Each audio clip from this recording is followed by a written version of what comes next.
दोस्तों, आप देख रहे हैं हॉरर हाई। आज की कहानी को पूरा सुनिएगा। मुझे विश्वास है कि ये कहानी आपको बहुत इमोशनल फील करवाएगी और ये कहानी आप में से बहुत लोगों के दिल को छूने वाली है। तो चलिए कहानी की शुरुआत करते हैं। मिताली ने किरण को आवाज़ लगाई। किरण, किरण, शाम हो गई बेटे। तुम्हारे पापा के आने का समय हो गया है। चलो स्कूल का होमवर्क पूरा कर लो, नहीं तो पापा डांटेंगे। पापा का नाम सुनते ही 8 साल का किरण बैट और स्टंप उठा के दौड़ता हुआ घर में आया और ऊपरी मंजिल में सीढ़ियों पर तेजी से चढ़ने लगा। उसी वक्त आखिरी सीढ़ी पर उसका पैर फिसल गया और जैसे ही वो नीचे गिरने लगा, उसी वक्त किसी अदृश्य शक्ति ने उसे संभाल लिया था और हवा में ही उठा के उसको उसके कमरे के पास छोड़ दिया। किरण को इसमें कुछ समझ में नहीं आ रहा था कि उसके साथ हुआ क्या था, क्योंकि 8 साल के बच्चे को भूत और प्रेतों के बारे में ज़्यादा कुछ पता नहीं था। उस रात खाने के टेबल किरण ने मम्मी पापा को सीढ़ियों से कमरे तक उड़ने वाला किस्सा सुनाया, पर बच्चे पर भला कौन ही विश्वास करता है। लेकिन उसके दूसरे दिन से किरण की माँ किरण के बर्ताव में बदलाव महसूस करने लगी। वो स्कूल का होमवर्क करते समय पूरा करने लगा। सुबह स्कूल खुद के लिए तैयार हो जाता था।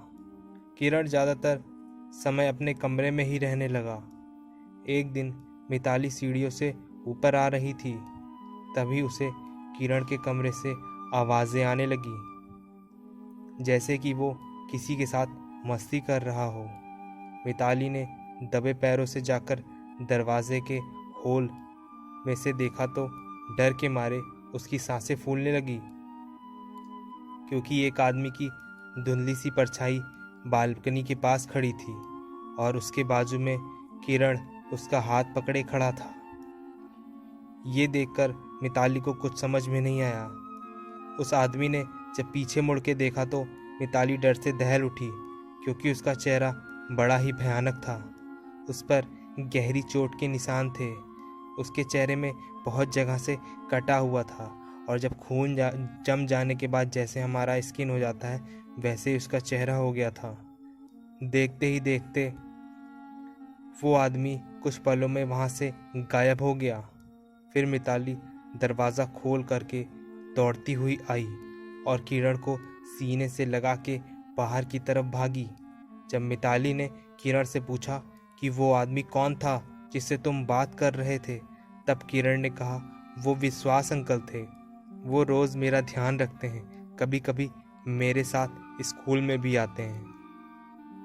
मैंने आपको बताया था ना, उस दिन एक अंकल मुझे हवा में सीढ़ियों से बचा लिया था जब मैं सीढ़ियों से गिर रहा था। तो ये वही विश्वास अंकल हैं।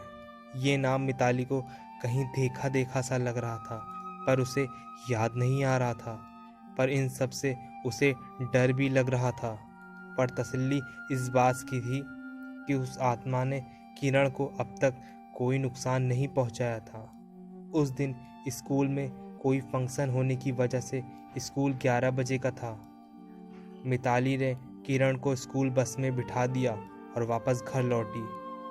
तभी उसने पाया कि बेडरूम में लगे आईने पर लिपस्टिक से एक नाम लिखा था, मदर टेरेसा अनाथालय, जहाँ से मिताली और उसके पति आरव ने किरण को गोद लिया था।